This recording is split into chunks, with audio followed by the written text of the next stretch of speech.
ان کے خلاف شیعہ اور بریلوی علماء لامبند ہو رہے ہیں۔ سرکار نے لکھنؤ میں ان کے لیکچر دینے پر روک لگا دی ہے اور اب ان کے خلاف فتویٰ بھی جاری ہو گیا ہے جس میں ان کے بھاشنوں کو حرام قرار دیا گیا ہے۔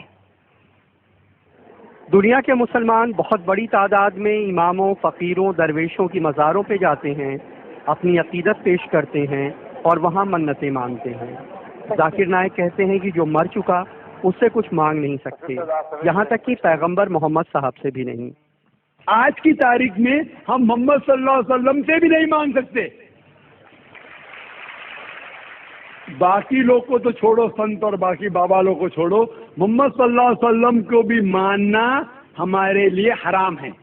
جو شخص ذاکر نائک اسامہ بن لادن کی بھی تعریف کرتے ہیں، کہتے ہیں کہ اگر وہ آتنکوادی ہے تو ہر مسلمان کو آتنکوادی ہونا چاہیے۔ آپ میری رائے پوچھیں تو اگر اسامہ بن لادن اسلام کے دشمنوں سے لڑ رہا ہے تو پھر میں اس کے ساتھ ہوں۔ اگر وہ امریکہ یعنی ایک آتنکوادی کو آتنکت کر رہا ہے تو میں اس کے ساتھ ہوں۔ پھر تو ہر مسلم کو آتنکوادی ہونا چاہیے۔ ذاکر نائک مہاراشٹر کے ہیں، دنیا بھر میں اسلام پہ لیکچر دیتے ہیں۔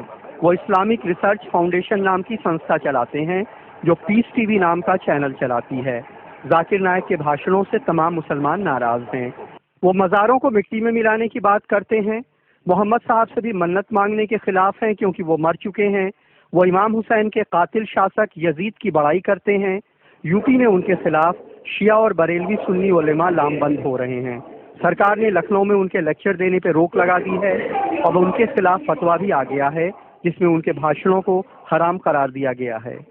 اگر اس کا عقیدہ ایسا ہے تو نبی مردہ ہو کے مٹی میں مل گئے تو وہ کافر ہو گیا، اور جو لوگ اس عقیدے پر چلیں گے وہ بھی کافر ہو جائیں گے۔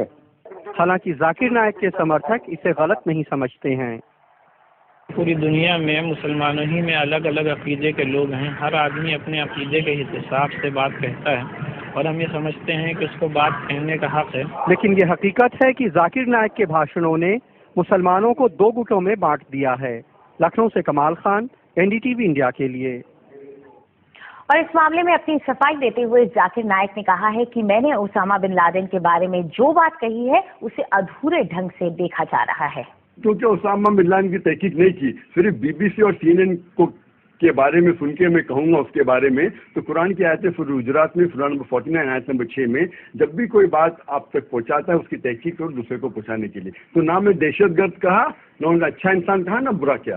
لیکن اگر میں یہ کہتا ہوں کہ جو بھی دشمن اسلام کے خلاف لڑ رہا ہے میں ان کے ساتھ ہوں۔ وہ یہ بھی کہتے ہیں کہ ایسی بات پہلے بھی کہی گئی ہے لیکن مجھے ہی نشانہ کیوں بنایا جا رہا ہے؟ وہ لوگ مجھ پہ فتویٰ جاری کرتے ہیں کہ کیونکہ میں نے یزید کے بعد رحیم اللہ کہا، میں اللہ بھی کس دن کہا، میں کافر ہوں، تو ان کو یہ بھی فتویٰ جاری کرنا چاہیے کہ امام غزالی نعوذ باللہ کافر ہے۔ یہ کہنا چاہیے کہ جس نے بخاری شریف کی شرح لکھی حافظ ابن حجر اسقلانی، وہ بھی کافر ہے، نعوذ باللہ رحیم اللہ۔ تو دیکھنا چاہیے کہ جو لوگ نے فتویٰ دیے، دارالعلوم دیوبند، دارالعلوم ندوہ، جماعت اسلامی، اہل حدیث، سارے علماء کہتے اختلاف ہے، اور اگر کوئی کہتا ہے تو کہہ سکتا ہے، اور کچھ لوگ نے علماء نے کہا کہ کہنا مستحب ہے۔ تو یہ لوگ، اس کا مطلب یہ لوگ کہ مجھے پک آؤٹ کر کے یہ چیز تو ہزاروں لوگ کہہ رہے، کیوں مجھے ہی لے کے ان لوگ جاری، اگر فتویٰ جاری کرنا ہے تو یہ فتویٰ جاری کرنا چاہیے کہ جتنے لوگ نے کہا اور لکھ دینا چاہیے۔ اور اس مسئلے پر ہم نے اسلامی ودوان مولانا وحید الدین خان کی بھی رائے جاننے کی کوشش کی۔ پہلی بات یہ ہے کہ ڈاکٹر ذاکر نائک کوئی اسلامک اسکالر نہیں ہے، انہیں اسلامک ایشوز پر بولنا نہیں چاہیے۔ دوسری بات یہ جو ہے کہ پیغمبر سے ماننے والی بات، تو مسلمانوں میں دو علماء کے دو طبقے ہیں، ایک دیوبندی علماء کہلاتے ہیں، دوسرے بریلوی علماء کہلاتے ہیں۔ تو بریلوی علماء یہ مانتے ہیں کہ رسول اللہ سے ہم مانگ سکتے ہیں، لیکن جو دیوبندی علماء ہیں وہ اس کو جائز نہیں سمجھتے۔ تو دو الگ الگ رائے ہیں مسلم علماء کے درمیان۔ میں فتویٰ کے طریقے کو غلط سمجھتا ہوں۔ اگر کسی کو کسی کی رائے ٹھیک نہیں لگتی تو وہ اس کے لیے ریزن پیش کرے، ریزن قرآن اور حدیث سے ریفرنسز دے۔ فتویٰ لگانا یہ میں اس کو بہت غلط سمجھتا ہوں۔